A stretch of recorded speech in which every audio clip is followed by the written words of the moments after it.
So I've talked extensively about buying all the sewing things. See this video that I did a while back. I bought everything and most of it I really didn't need. So in this video, I'm talking to you about things that you actually do need when you want to start sewing.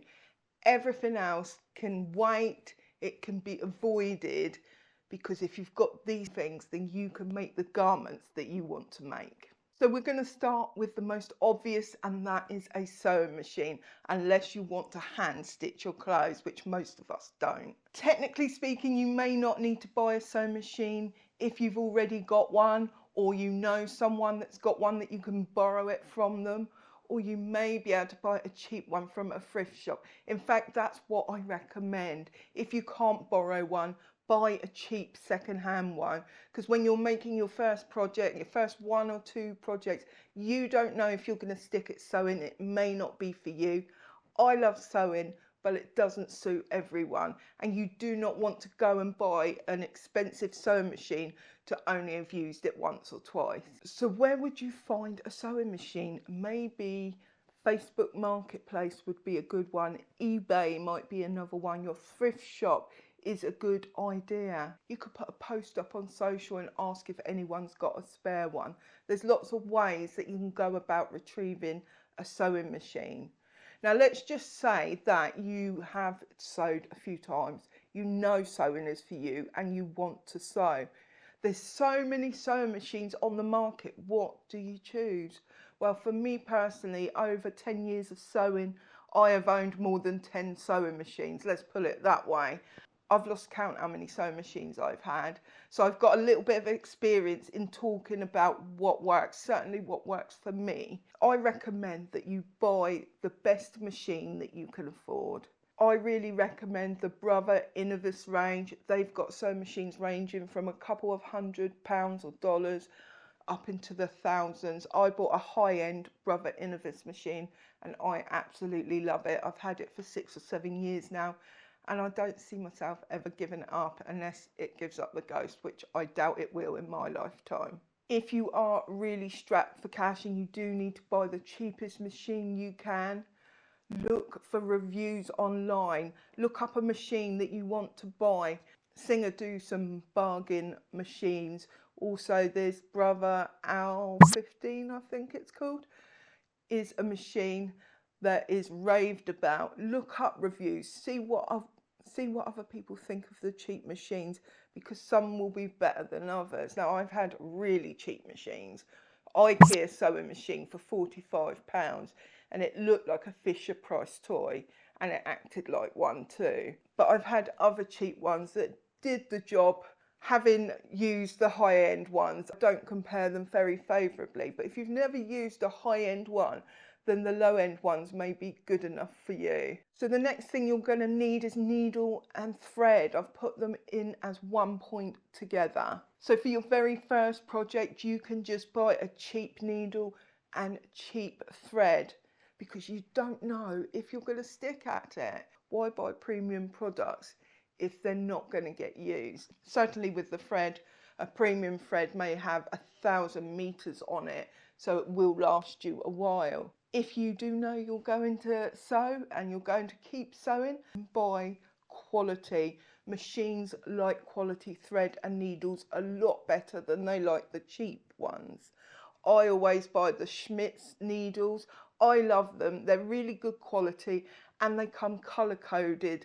So if you have to change them out because you're changing your fabrics, then you can make a note of what needle it is and you won't have forgotten. And they're not overly pricey as well. You can buy packs of 10 or even 20 where they cost maybe £5. For years and years, I actually used the Coats thread, which you could get a reel for 99p. Now, it wasn't the highest end, but if you're not looking for high end, then that might be a good one to go for. It does give a little bit of lint, and that can damage your machine over the years. Never damaged mine, but I have heard the stories of it damaging other people's. If you want a high quality thread, I recommend Gutermann and Aurifil as well. I've got some Aurifil threads. They are beautiful to sew with.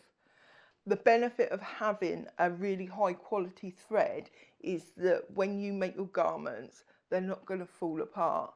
Whereas if you've got a really cheap thread, like the Coats ones, where you can get a reel for 99p, over the years, I don't know, because my garments never lasted that long, but over the years, your thread is going to disintegrate in the wash and then it's going to come apart. So I really do recommend, if you are spending a lot of money on fabric, which we're going to get to in a minute, then you want a good quality thread. In most cases, I would recommend you use a polyester thread.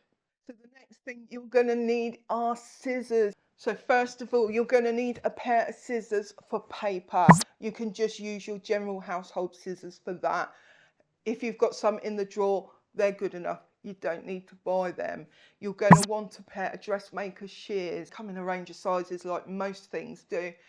I bought my first pair of dressmaking shears in the supermarket and I think they cost me £6. So you can get them super cheap. And then I got my first semi-professional shears, and that was my Gingers, which cost me about £25. And then later on, I won a pair of really highly professional shears in a competition. If I'd bought them, they would have cost £140. I would never have spent that on a pair of scissors unless I had the money to do so, but I don't have the kind of money where I can justify that. But I will say they cut utterly beautiful, and I've had them about 3 years now and I haven't had to sharpen them once. The only downside is they're very heavy, but they've got a really long blade, so there's less snips that you have to do.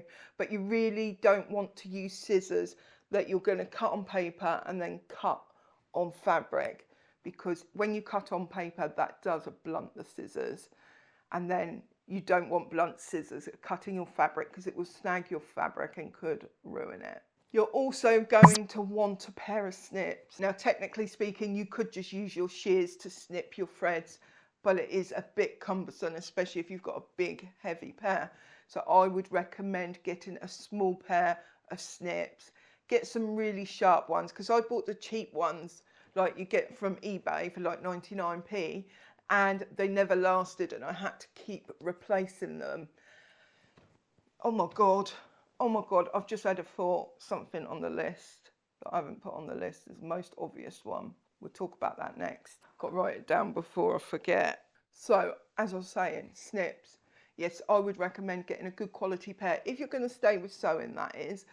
And I bought some from Merchant and Mills. They were £8, little gold plated snips. Had them a couple of years now and I absolutely love them. If you want to pink the edges of your fabric, so that is to cut little zigzags on the edge of the fabric, and the benefit of doing that is that you don't need to finish it. It's something they used to do in vintage times, I believe. I'm not a fan of that. I feel like it looks unfinished, and I don't feel completely safe that it's not going to fray. But if you want to do that, then you'll need a pair of pinking shears. So who knew we'd need so many pairs of scissors? So the next thing is the thing that I forgot to put on the list. Can you believe it? Seam ripper. I've talked extensively in other videos about seam ripping and how it is essential, whether you're brand new to sewing or you're completely experienced with sewing. You are going to need a seam ripper. We've all done it, haven't we?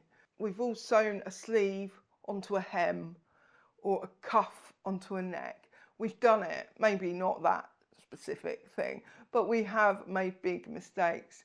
It might even be that we sewed the proper things in the proper places, but we did it wrong. So we have to unpick it. So an unpicker is going to be your friend.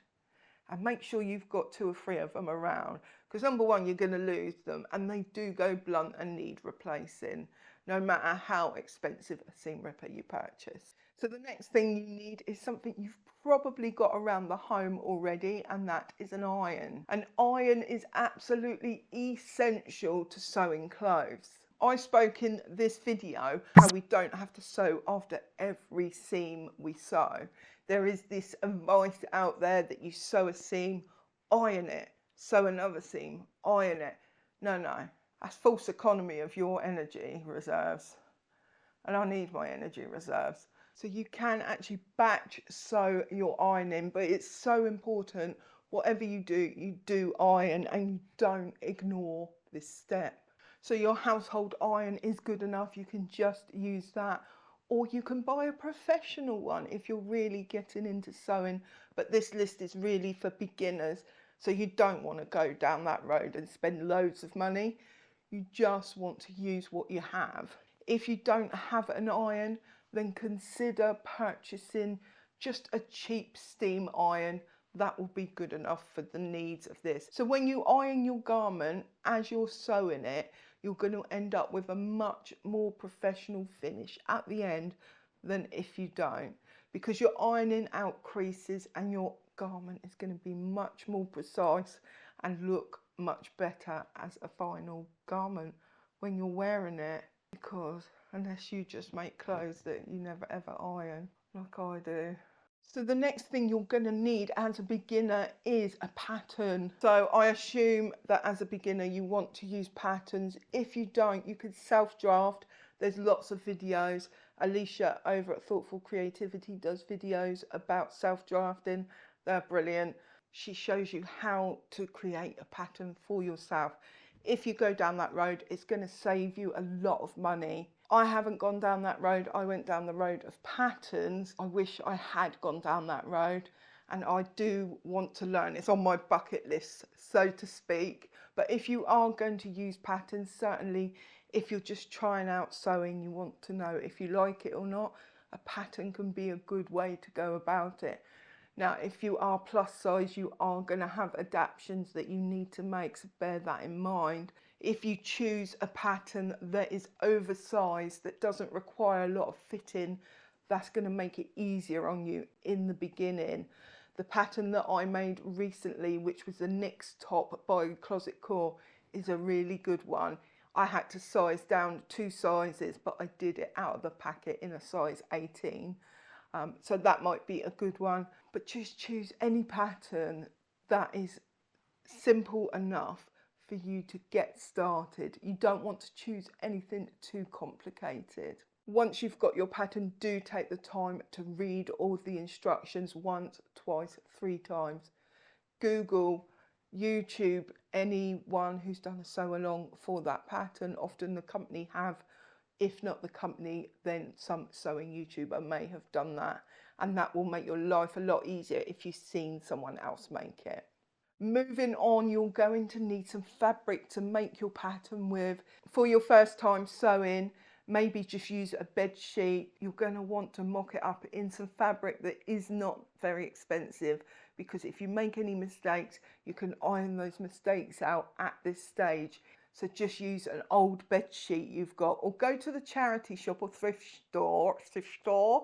thrift store, and pick up a sheet or a duvet cover or a tablecloth. If you've got your eye on a beautiful fabric, purchase that, but do it knowing that you may make mistakes, because it's going to be your first time sewing. So I can't say it enough. Make a mock-up, make a mock-up, make a mock-up, and then use your lovely fabric. Now, when you're choosing a fabric, you want to look on the pattern and have a look at the fabrics they recommend. When pattern designers make patterns, they make it to work with certain fabrics. So for example, if it's a pattern for a jersey top, then a woven linen is not going to work. But often they do list lots of different types of fabric you can use.